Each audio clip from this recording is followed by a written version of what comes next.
Salmo 127. Convido os irmãos para ficarem de pé, para a leitura da palavra de Deus. Se o Senhor não edificar a casa, em vão trabalham os que a edificam. Se o Senhor não guardar a cidade, em vão vigia a sentinela. Inútil vos será levantar de madrugada, repousar tarde, comer o pão que penosamente granjeastes. Aos seus amados ele o dá enquanto dormem. Herança do Senhor são os filhos, o fruto do ventre seu galardão. Como flechas na mão do guerreiro, assim os filhos da mocidade. Feliz o homem que enche deles a sua aljava. Não será envergonhado quando pleitear com os inimigos à porta. Amém? Podeis assentar, irmãos. Irmão, como é a sua casa? Eu já fui na casa de alguns irmãos aqui. Ainda não fui na casa de todos. Mas como é a sua casa? Você se sente seguro na sua casa? Você se sente feliz na sua moradia? Quando nós moramos lá no litoral, nós víamos o drama dos moradores das palafitas. Não sei se você já viu, talvez na televisão, talvez passando por lá, aquelas pessoas que moram em casas construídas sobre o mangue. E o relato daquelas pessoas, irmãos, era que viver ali trazia para eles assim um misto de insegurança, de medo, porque eles não tinham para onde ir e moravam num lugar perigoso, um lugar que cheirava mal, um lugar que tinha muito rato. Então a gente via esse drama lá na vida daquelas pessoas. O mesmo ocorre, irmãos, na vida daqueles que moram nas encostas de morros. Vocês com certeza já viram, né? Todo mundo vê na televisão quando chove. Aqui no estado de São Paulo, Rio de Janeiro, Minas, em diversos lugares, o perigo do desmoronamento, da erosão e das casas que caem quando acontece isso. Recentemente, nós vimos um edifício, vimos na televisão, aquela história do edifício lá em Bangladesh que caiu, e uma mulher sobreviveu depois de 17 dias. Não sei se vocês viram essa notícia? Ela tinha, parece que 2 garrafas de água, e a gente estava conversando sobre isso, né? O que será que ela comeu, né? Porque beber água só 17 dias, mas ela sobreviveu pela misericórdia de Deus. E já se tornou uma história brasileira, uma história triste do nosso Brasil, aqueles 2 prédios que caíram lá no Rio de Janeiro, que era do Sérgio Naia, não sei se os irmãos se lembram, há alguns anos, talvez uns 10 anos atrás, né? Tinha um nome, alguém lembra o nome daqueles edifícios lá? Edifício Palace 1 e 2, né? Caiu um, aí o outro começou a trincar, e dali a pouco todo mundo teve que sair e largar as coisas, morreu gente. E também outra coisa que me chamou a atenção foram aquelas casas do PAC, os prédios do PAC construídos e que estão sendo demolidos porque estavam rachando, que foram mal construídos. Então, irmãos, nós temos visto isso, o drama de pessoas que moram em lugares perigosos, em lugares inseguros, em casas que estão caindo.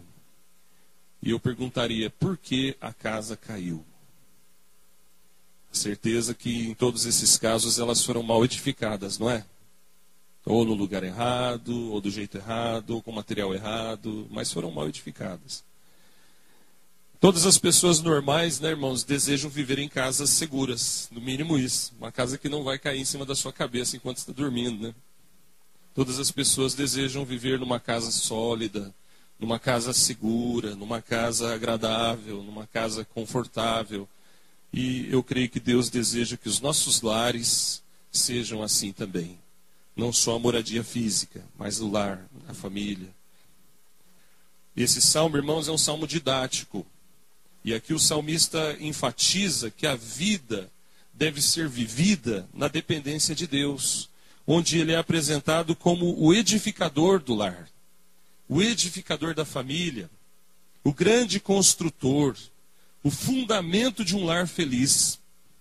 Nesse contexto do Salmo 127, irmãos, as famílias tinham uma característica bem interessante, eram famílias geralmente grandes, Porque as famílias grandes tinham mais prestígio nos assuntos da comunidade, quando eram tratados à porta da cidade. Versículo de número 5. Feliz o homem que enche deles a sua aljava, não será envergonhado quando pleitear com os inimigos à porta. Então, quando tinha algum assunto para ser resolvido, a família inteira daquela pessoa ia até a porta da cidade para dar aquela presença, aquela moral, e o assunto era tratado de uma forma diferente, porque ele não estava sozinho, ele tinha uma grande família junto. E a gente encontra algo relacionado a isso lá em Ruth, no livro de Ruth, capítulo 4. E aqui então, irmãos, o salmista usa a figura da casa para falar da família. Então, onde a gente ler casa, vamos fazer um pequeno exercício, vamos trocar pela palavra família. Se o Senhor não edificar a família, em vão trabalham os que a edificam. No lugar de cidade, vamos colocar família. Se o Senhor não guardar a família, em vão vigia a sentinela. Essa é a aplicação para o nosso contexto. Então, irmãos, aqui nós temos a figura, a demonstração, segundo Deus, de um lar feliz, um lar, o fundamento desse lar é Deus. E por isso esse lar é um lar feliz. Quais são as características aqui desse Salmo 127 acerca de um lar feliz? Um lar onde Deus é o seu fundamento. Primeiramente, irmãos, Deus é o seu edificador. Versículo 1, parte A. Se o Senhor, vamos ler? Se o Senhor não edificar a casa, em vão trabalham os que a edificam. Então, amados, o Senhor é o supremo edificador. Ele que constrói um lar feliz. E Deus é o maior interessado, irmãos, que os nossos lares sejam sólidos. Ele edifica. Ele faz com que o lar, com que a família seja firme, seja segura. Essa é a especialidade de Deus. Uma das especialidades dele. Porque ele é o criador da família. Ele inventou a família. E ele mantém a família de pé. Ele sabe do assunto, irmãos. Ele sabe dos dilemas que a família enfrenta. Sabe dos problemas que a família pode passar. E ele tem sabedoria para nos ensinar a resolver esses dilemas. Ele tem poder para resolver os desajustes do lar, para colocar o lar centrado na palavra, para tirar do lar as confusões, os problemas e sanar até as diferenças que possam haver. Notemos, irmãos, que o versículo começa com a partícula se. Se o Senhor não edificar a casa, em vão trabalham os que a edificam. Ou seja, é preciso que ele seja o edificador. Pode ser que ele não seja o edificador de algum lar, de alguma família. E então essa família estará sendo edificada, trabalhada em vão. O que é em vão? Significa que não vai ser feliz. Significa que não vai ser segura, não vai ser sólida. Vai ficar parecendo aquela casa construída na beira do morro. Quando vem a tão esperada chuva, pode cair tudo. Ou a palafita construída sobre o mangue, e quando vem a maré, os ratos aparecem, os bichos, cobras. Coisa terrível, né? A gente pensar em lares que vivem assim, cercados de situações onde não há muito prazer em estar lá. Como a irmã falou hoje cedo na escola dominical, que há pessoas que saem do serviço e já fica preocupado. Agora chegou a hora de ir para casa. Pronto, agora começam meus problemas. Agora começa a parte B. A parte A foi no trabalho, né? Aturar tudo aquilo lá. Agora a parte B é chegar em casa. Não vejo a hora de dormir para depois amanhã, vazar, correr cedinho, sair daqui e trabalhar. Eu não aguento ficar dentro dessa casa. E muitas vezes isso pode estar acontecendo no lar de alguém aqui da igreja. Alguém aqui presente hoje. Então, se você estiver vivendo alguma coisa assim, lembre, não é esse o plano de Deus para a tua vida, para a nossa vida. E Deus é o supremo edificador, Ele é o supremo construtor. Eu tenho visto, amados, que carro tem se tornado cada vez mais comum, não é mesmo? Carro já não é mais privilégio, é necessidade. Outra coisa também é celular. E até brinco, às vezes, falo, a vida da gente muda quando a gente consegue comprar um carro. Muda, né? Porque antes você ficava horas no ponto de ônibus, enfrentava chuva, frio. Agora você tem um carro gostosinho, quentinho. A vida muda quando compra um celular também, não é? Porque agora você passa a ter menos sossego. Tem gente que não gosta de celular, né? Porque o celular não vai deixar muito sossegado, toda hora vai tocar. Mas é uma bênção. Se numa necessidade você pega o celular e liga. E a vida também melhora quando a gente consegue ter um computador em casa. Os jovens que o digam. Porque moço, moça, não fica mais sem computador para fazer trabalho escolar, né? Eu lembro do tempo da máquina de escrever, a Jurássica. Já virou coisa do tempo dos dinossauros, né? Eu tinha uma maquininha boa, e serviu muito. Mas hoje em dia é difícil você ver alguém que tem uma máquina de escrever. Então, irmãos, carro, computador e celular. Você entregaria algum desses itens nas mãos de um aventureiro para consertar? Imagina que seu carro deu um defeito. Aí seu vizinho fala assim, ó, eu acho que eu consigo mexer. Deixa aí que eu vou... Cadê o Sérgio? Né? O Sérgio manja, viu, irmãos? Esse homem manja, mas tem vezes o cara é aventureiro, quer futricar, né, Sérgio? Vai lá e troca a rebimboca da parafuseta com a grampola de não sei da onde e pronto. E o celular? Você paga uma nota no celular, você vai fuçar nele, deu um problema, você vai pôr chave de fenda lá, é? Só se for meio doido da cabeça, não é? E computador? Irmão, se coisas básicas do dia a dia, a gente sabe que tem gente especializada para tratar, gente que entende do assunto, por que muitas vezes nós não vamos ao especialista para resolver os problemas da família? Deus é o especialista. Deus sabe resolver. Deus entende do assunto, melhor que qualquer pessoa. Muitas vezes, amados, as pessoas vão atrás de psicólogo, vão atrás de consultor, vão atrás de orientador, vão atrás de conselheiro, pasme, até atrás de horóscopo. Até atrás de horóscopo, tem gente que vai olhar, fazer uma fezinha, ver o que os astros estão dizendo. Isso é o diabo, irmão. Que astros, que nada, é o inimigo enganando as pessoas. Nós temos que procurar é Deus, amado. Porque Deus é o construtor, o edificador, e Ele sabe resolver todos os problemas. E se Ele não for, amados, o edificador, é em vão todo esforço, é em vão todo trabalho. E a gente sabe que há lares que têm desmoronado, irmãos, porque Deus não tem sido o seu edificador. Lares que vão sucumbindo, por exemplo, à avalanche do adultério. Quantos casamentos têm sido arruinados por causa da infidelidade?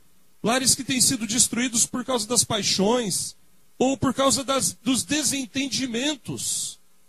Desentendimentos, coisas que daria para resolver com um pouquinho mais de sabedoria, não é? Então, brigas, discussões. Lares, amados, que têm sofrido porque ainda não encontraram em Deus o seu edificador.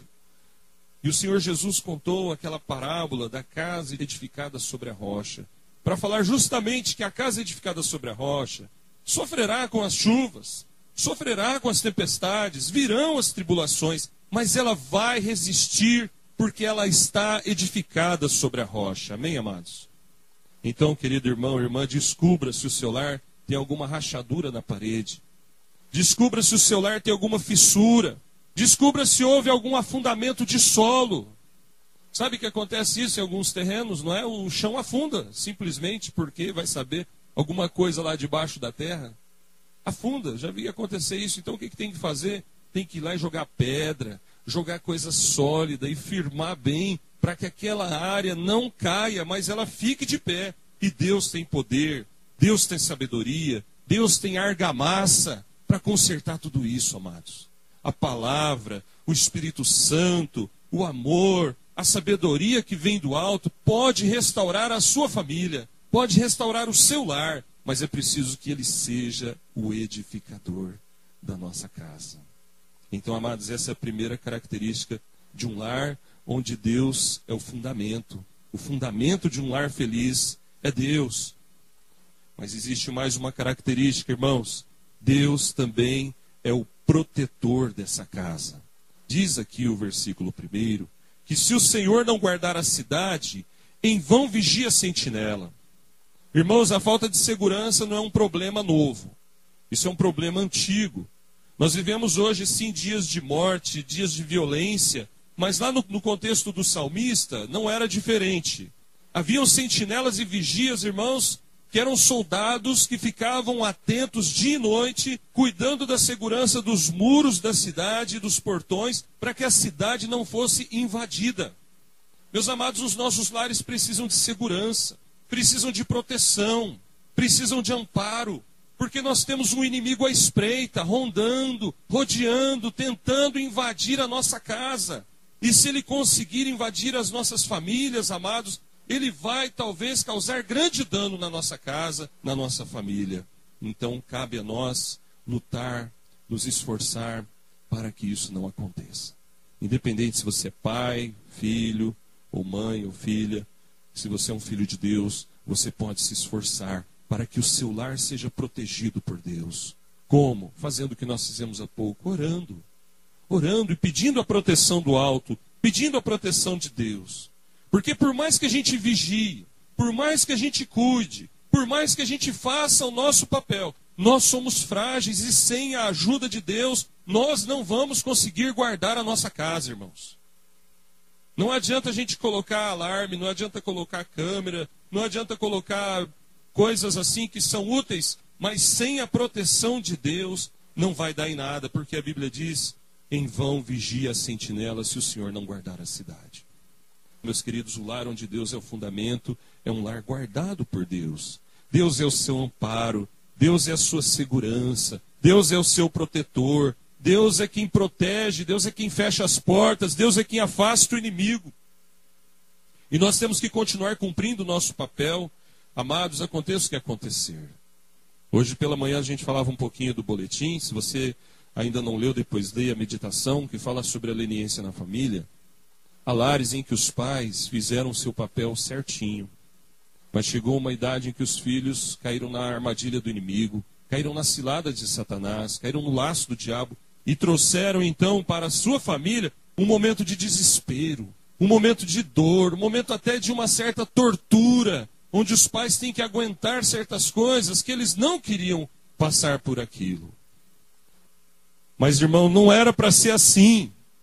Não era do plano de Deus que eles caíssem nessas situações. Por que aconteceu isso, irmãos? Porque quando chegou a hora deles fazerem de Deus o seu vigia, o seu protetor, a sua sentinela da sua alma, eles fracassaram. Eles falharam. Chega uma hora, irmão, você que é jovem, adolescente, chega uma hora que você tem que dizer, Senhor, Tu és o meu protetor. Não é porque o meu pai e minha mãe falaram. Não é porque o pastor está falando ali na frente apenas porque é a palavra de Deus, amém? Mas é porque eu creio. Isso é um projeto de vida. Irmão, a vida toda nós temos que fazer de Deus nosso protetor, porque o inimigo está sempre tentando nos destruir. Mas a palavra de Deus ainda nos apresenta mais uma característica deste lar, onde Deus é o fundamento. É o contentamento. Porque Deus é o sustento deste lar. Diz o versículo 2: inútil vos será levantar de madrugada, repousar tarde, comer o pão que penosamente granjeastes, aos seus amados ele o dá, enquanto dormem. O que significa isso? Significa que o Filho de Deus não precisa trabalhar, é só ficar dormindo e Deus vai encher a dispensa, a prateleira de comida? Significa que vai vir um anjo todo fim de mês com um cheque lá do céu assinado por Jesus, falando, olha, só ir lá no banco descontar? Também não, não é? Significa, irmãos, que Deus vai abençoar o seu povo. E o seu povo vai ter contentamento. Porque observe o versículo mesmo. Inútil vos será reticências e depois comer o pão que granjeastes penosamente. Veja, não faltou o pão para essa pessoa. Mas por que é inútil? Por que é inútil levantar de madrugada, repousar tarde, se esforçar tanto para comer aquele pão? Porque não haverá contentamento, não haverá felicidade, se Deus não for o fundamento da família. Quantos lares, irmãos, que tem tudo em casa, hein? Tem carro, tem televisão, mas isso não é a felicidade na tua casa, irmão. Não são os bens materiais que vão te fazer feliz. Não é o carro novo que vai te fazer feliz. Não é aquela comidaiada, aquele monte de carne e comida. Maravilha se tiver, glória a Deus, dá até para ajudar alguém que está precisando. Mas não é isso que faz a gente feliz. Eu sei de lares, irmãos, que tem tudo isso, mas não é feliz. Não é feliz. E há lares, você sabe muito bem, que tem tanta coisa boa para se comer, mas os familiares não conseguem nem assentar na mesa para comer, um olha para a cara do outro, é briga até na hora de comer. São pessoas e lares que a gente sofre junto, que a gente chora junto, que a gente ama, mas que não são felizes, porque Jesus, Deus, não tem sido o sustento das suas almas. Lá em Ageu capítulo 1, verso 6, por exemplo, a Bíblia fala que a pessoa trabalha e põe depois o seu dinheiro como se fosse num saquetel furado. O dinheiro vai embora, ele nem sabe para onde foi o dinheiro. Deus não está sendo o sustentador dessa família, dessa vida. Em Malaquias capítulo 3, a Bíblia fala que o que entra naquela casa, muitas vezes, é levado pelo devorador. A pessoa nem vê para onde foi o dinheiro, trabalhou. O dinheiro não aparece, não consegue nem pagar as contas direito, não consegue nem obter algo que tanto sonha. E o livro de Provérbios fala bastante acerca da alegria no lar, mesmo com a falta de muitas coisas físicas, materiais. Lá em Provérbios a Bíblia fala, irmãos, que é mais prazeroso você comer um pão seco e ter paz em casa, do que você ter um monte de comida e fartura e a discórdia junto. Que é mais prazeroso você comer hortaliças, que é uma verdurinha, do que você ter carne e contendas. A gente vê a carne assim, né? Aquele cheirinho bom de carninha gostoso. Mas e quando falta? Você peca blasfemando contra Deus? Você fala coisas que desagradam a Deus? Ah, tem que comer isso aqui, ó. Peraí, irmão. Isso aqui, ó, é a bênção de Deus. Porque se Ele está com você, pode ser que você nem tenha coisas assim, né? Um pão com ovo lá. Aleluia, Jesus, obrigado. Me lembro quando a gente era seminarista, às vezes faltavam as coisas em casa. Porque o seminarista deixa tudo, deixa emprego, deixa estudo secular, para se dedicar lá 4, 5 anos no seminário. E muitas vezes acontecem as dificuldades, até em função de saúde, de situações onde provas vêm, né? Mas Deus nunca desamparou. Sempre vinha através do Deão. Nosso querido Deão, na época, era o Deão, para quem não sabe, é o pastor dos seminaristas. Ele sabia das nossas lutas e as igrejas de Campinas e região sempre faziam uma cesta básica, uma sacolinha para ajudar os seminaristas casados. Então sempre tinha, aparecia, né? Às vezes na porta de casa, uma sacolinha lá com arroz, feijão, fubá e alguma coisinha assim. Mas nós não reclamávamos, irmão, porque ali tinha a alegria da bênção de Deus junto. A bênção de Deus, Deus não deixou faltar. E assim também aconteceram vezes, na maioria das vezes, não tinha nada desses probleminhas aí. Mas tem gente que às vezes reclama, né? Puxa, eu queria comer tal coisa, não está dando, eu batalho. Irmão, então quando acontecer contigo, não reclame mais. Dê glória a Deus. Diga, Senhor, obrigado, porque o Senhor está me sustentando. Pode não ser tudo o que eu queria comer. Pode não ser do jeito que eu gostaria. Mas eu sei que o Senhor é poderoso para fazer infinitamente mais do que eu posso pedir ou pensar, conforme o teu poder que opera em minha vida. E a prosperidade, irmãos, prosperidade é Deus conosco. Amém? Isso é prosperidade. É Deus conosco. Então você pode ter 1, você pode ter 10, você pode ter 1000, você pode ter 1 milhão. Se Deus está com você, amém, você é próspero. Você pode estar a pé, você pode estar de carona, de bicicleta, de ônibus, de carro, um carro velho, um carro mais ou menos, um carro novo.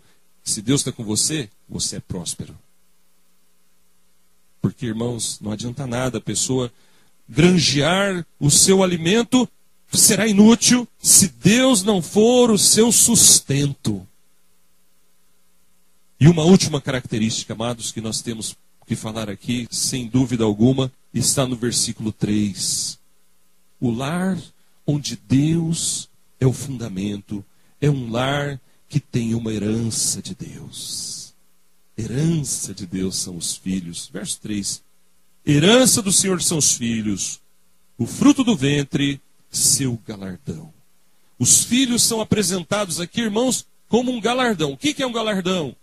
Galardão é um presente, galardão é um tesouro, galardão é uma herança, galardão é um prêmio. Como é bom ter filhos, né, irmãos? É bom demais. Vocês aí solteiros, vai orando para Deus preparar aí uma pessoa legal, especial, para casar logo, para ter filho logo. Porque é bom demais. Que bonitas crianças aqui na frente. Criança, irmão, ela alegra a casa de Deus, porque a criança, irmãos, é dona do céu. Dos tais é o reino dos céus, pertence às crianças, disse Jesus. E se nós não formos semelhantes a crianças, não vamos para o céu. Por isso, amados, que nós temos que encarar os filhos, ver os filhos como bênção de Deus. Quantos lares, irmãos, cujo fundamento não é o Senhor, e veem os filhos não como bênção, mas como um problema. Não como uma alegria, mas como uma dificuldade. Não como fonte de temor na presença de Deus, de saber que Deus enviou essa vida para você cuidar e no futuro, quem sabe Ele cuidará de você. Que Deus enviou essa vida para alegrar a sua casa e para você ensinar o bom caminho do Senhor.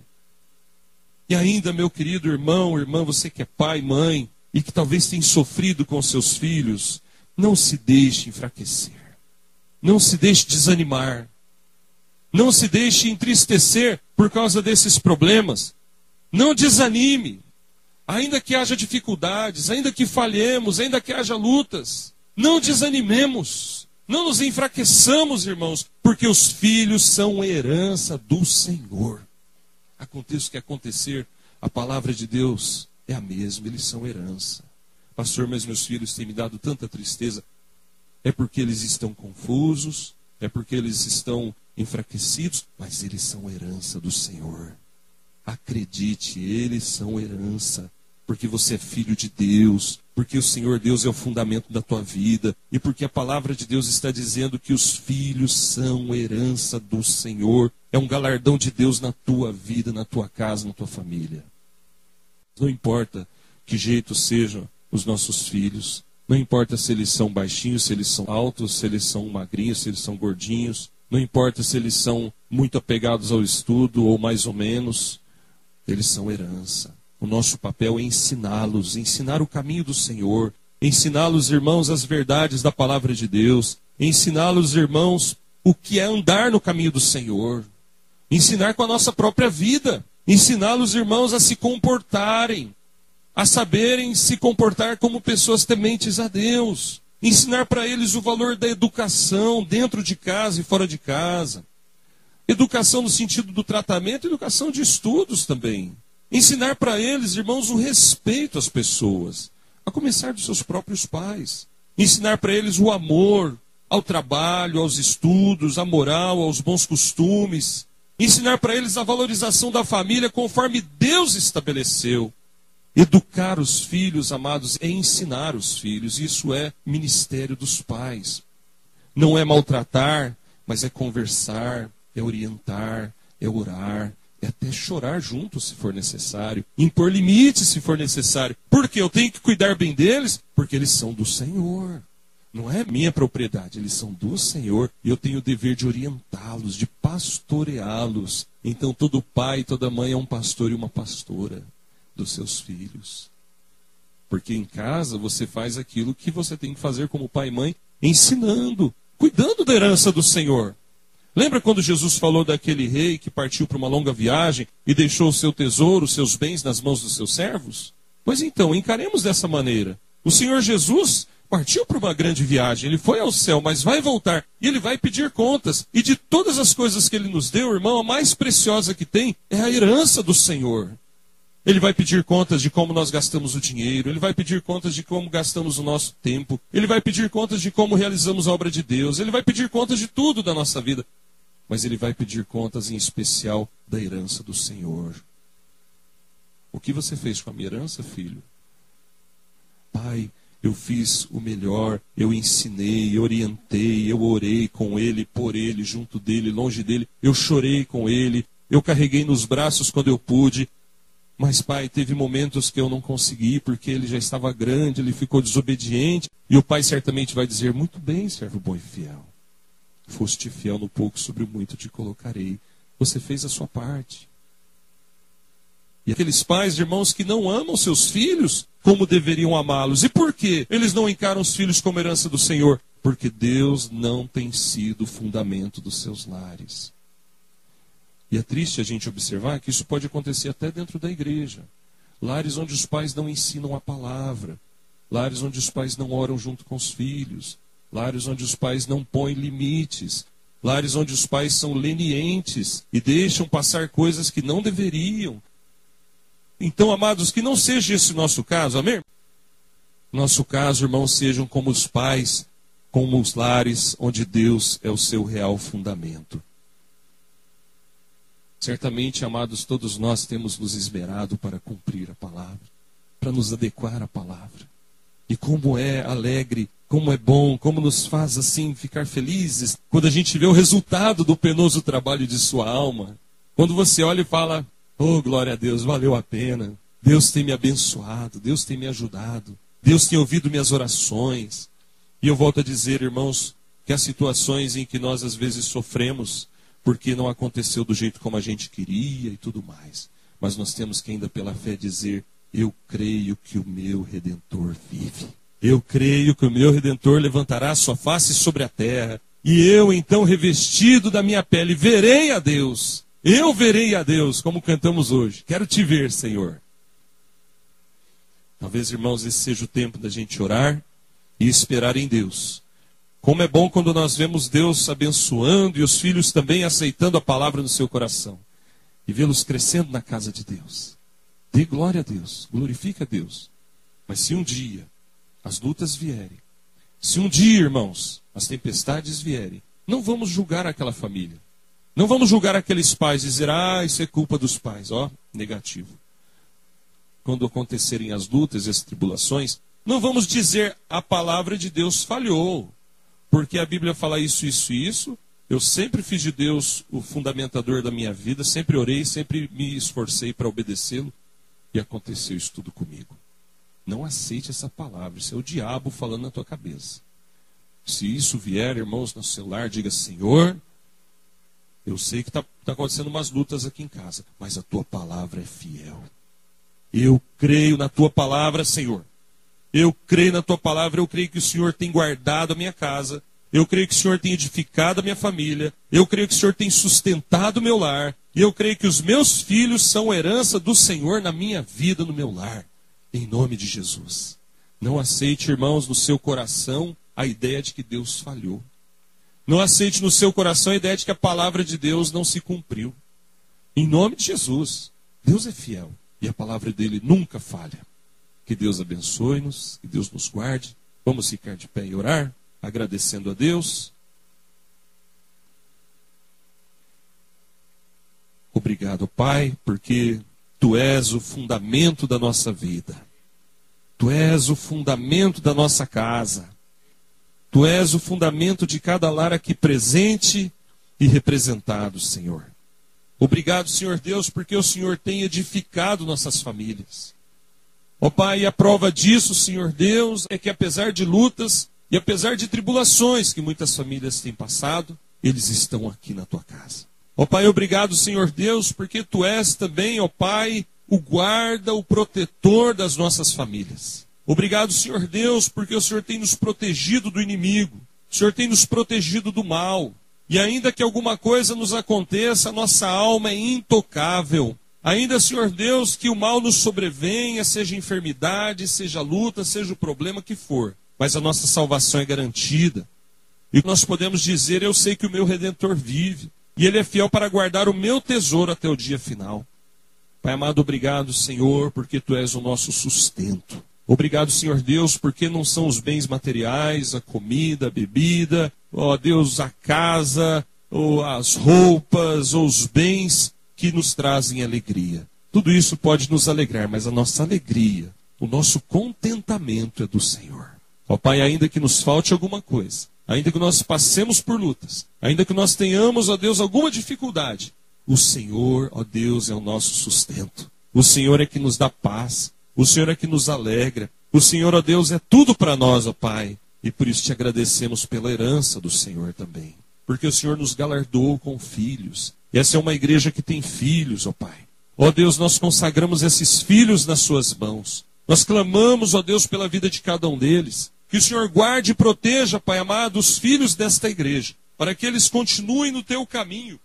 E, ó Deus, quando eles chegarem o momento oportuno deles se casarem, deles terem filhos também, esses filhos também permaneçam no seu caminho. Ó Pai, abençoa a semente dessa igreja, abençoa as crianças, os jovens, adolescentes. Pai, nós declaramos, eles são herança do Senhor. Ainda que alguns deles estejam passando por lutas, ainda que alguns deles tenham caído até no laço do inimigo, ainda que alguns deles, ó Pai, estejam confusos, ó Pai. Mas, Pai, nós cremos que o Senhor os guardará, nós cremos que o Senhor os protegerá, e nós cremos que o Senhor os trará de volta a tempo. Tem misericórdia deles, ó Pai. Não deixe que lhes aconteça um acidente, não deixe que lhes aconteça, ó Deus, um mal.